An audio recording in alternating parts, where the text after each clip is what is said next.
Okay, now what's happening here is that this is the horizon, and when you're bobbed down, they can't see you. You're the sun rising. Alright? So people noticed that one day the sun would rise, another place on the horizon. And then at the end of the day the sun would set, and the following day the sun would rise above the horizon again, but not quite in the same place. It had moved a little bit. And the following day the sun would rise, and it had moved a little bit. It didn't come up in the same spot on the horizon. Instead, people began to mark it. They began to say, okay, I'm going to put a stone, 2 stones on that line there. That's where the sun comes up. So they spend all the time putting 2 stones in a line. The sun came up, yeah, great. The following day, who's moved my stones? That's not right. The stones were in a line yesterday, now I'll put some more stones there. And so on. And they noticed that as days went by, more and more of these days, the sun was coming up in a different place. And then suddenly, at one time of year, the sun would start coming up in this same place again. Okay, thank you. I thought about it, that it must be something to do with the movement of the earth and the sun.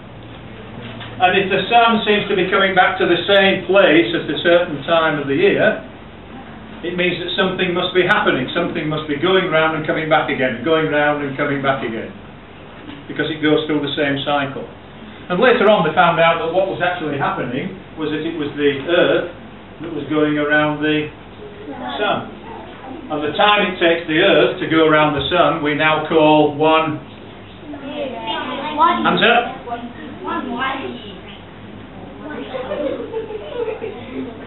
1 year. 1 year is the time taken for the sun to rise in this spot until the next time it rises in exactly the same spot. And later on they realised it was because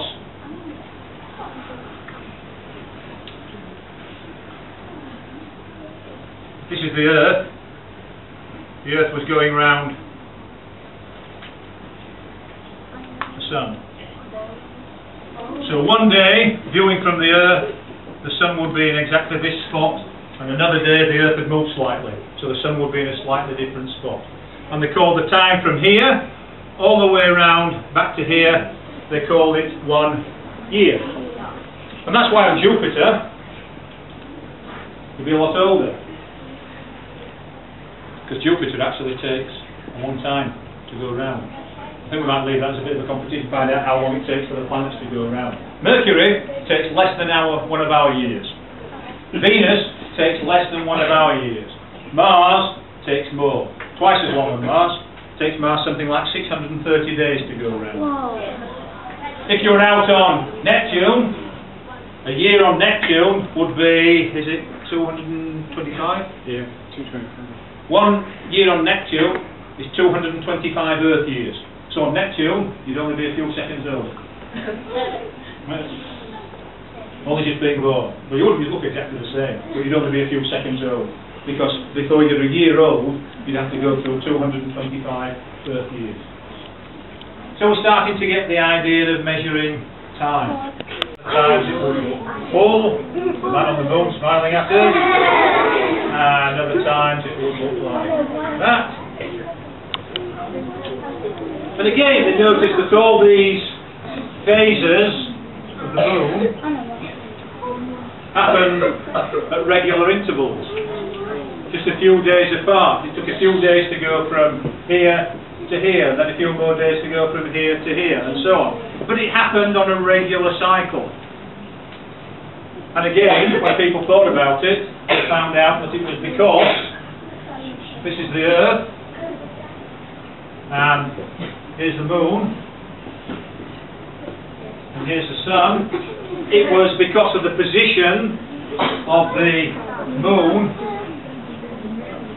and the earth and the sun. If the moon was here, the sunlight is reflecting only a little part of the moon. It's just hitting this bit of the moon here and reflecting to earth. So the moon looks like this.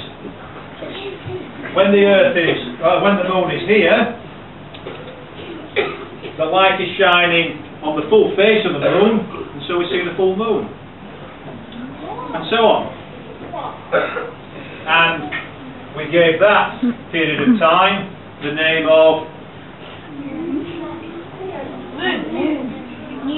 What period of time do we have in the calendar? Month. 1 month. It's 1 month for the moon to go in a complete circuit of the Earth. So now we're starting to measure time by regular events in the sky. And people also learnt that they could use this movement to measure at what particular time of year they had to do certain things. This is the earliest clock, or calendar if you like. It was a stick in the ground.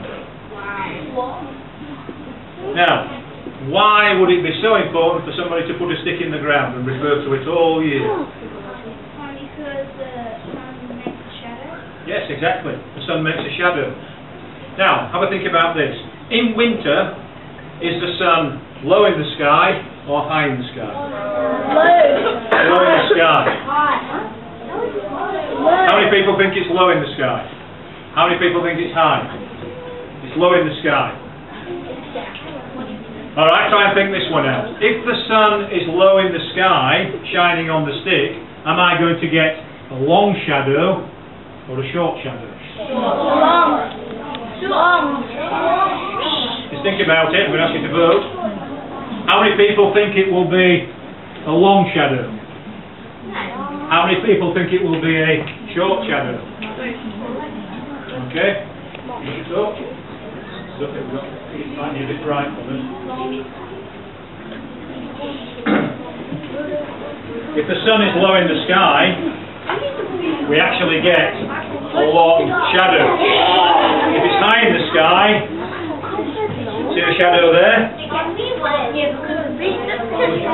We get a short shadow.